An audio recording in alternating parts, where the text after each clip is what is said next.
Princípio vital: seres orgânicos e inorgânicos.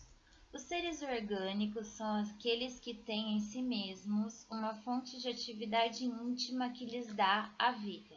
Eles nascem, crescem, reproduzem-se por si mesmos e morrem. São providos de órgãos especiais para a realização dos diferentes atos da vida e que são apropriados às suas necessidades para a sua conservação. Compreendem os animais, os homens e as plantas.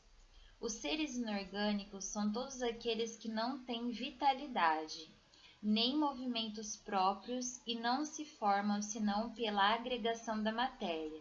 Tais são os minerais, a água, o ar. É a mesma força que une os elementos da matéria nos corpos orgânicos e nos corpos inorgânicos? Sim, a lei da atração é a mesma para tudo. Existe alguma diferença entre a matéria dos corpos orgânicos e aquelas dos corpos inorgânicos? É sempre a mesma matéria, porém, nos corpos orgânicos ela está animalizada. Qual é a causa da animalização da matéria? Sua união com o princípio vital. O princípio vital reside num agente particular ou não é senão uma propriedade da matéria organizada? Numa palavra, é um efeito ou uma causa? É uma e a outra. A vida é um efeito produzido pela ação de um agente sobre a matéria. Esse agente, sem a matéria, não é a vida. Da mesma forma que a matéria não pode viver sem esse agente. Ele dá a vida a todos os seres que a absorvem e a assimilam.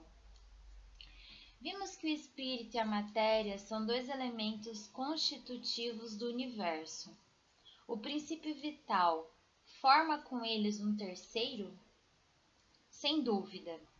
É um dos elementos necessários à constituição do universo, mas ele mesmo tem sua fonte na matéria universal modificada. É para vós um elemento como o oxigênio e o hidrogênio, que todavia não são elementos primitivos, porque tudo isso parte de um mesmo princípio. Parece resultar daí que a vitalidade não tem um princípio num agente primitivo distinto, mas numa propriedade especial da matéria universal em razão de certas modificações. É a consequência do que dissemos.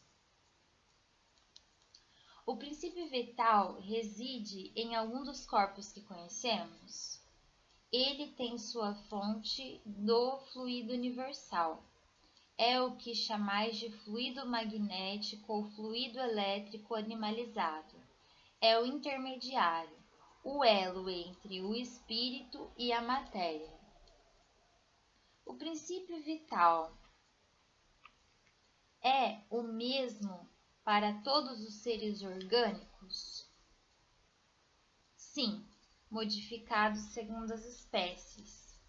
É ele que lhes dá o movimento e atividade e os distingue da matéria inerte, pois o movimento da matéria não é a vida. Ela recebe esse movimento, não o dá. A vitalidade é um atributo permanente do agente vital, ou se desenvolve senão pelo funcionamento dos órgãos. Não se desenvolve senão com o corpo. Não dissemos que esse agente sem a matéria não é a vida? É necessária a união das duas coisas para produzir a vida. Poder-se-á dizer que a vitalidade está em estado latente quando o agente vital não está unido ao corpo? Sim, é isso. O conjunto dos órgãos constitui uma espécie de mecanismo que recebe seu impulso da atividade íntima ou princípio vital que existe neles. O princípio vital é a força motriz dos corpos orgânicos.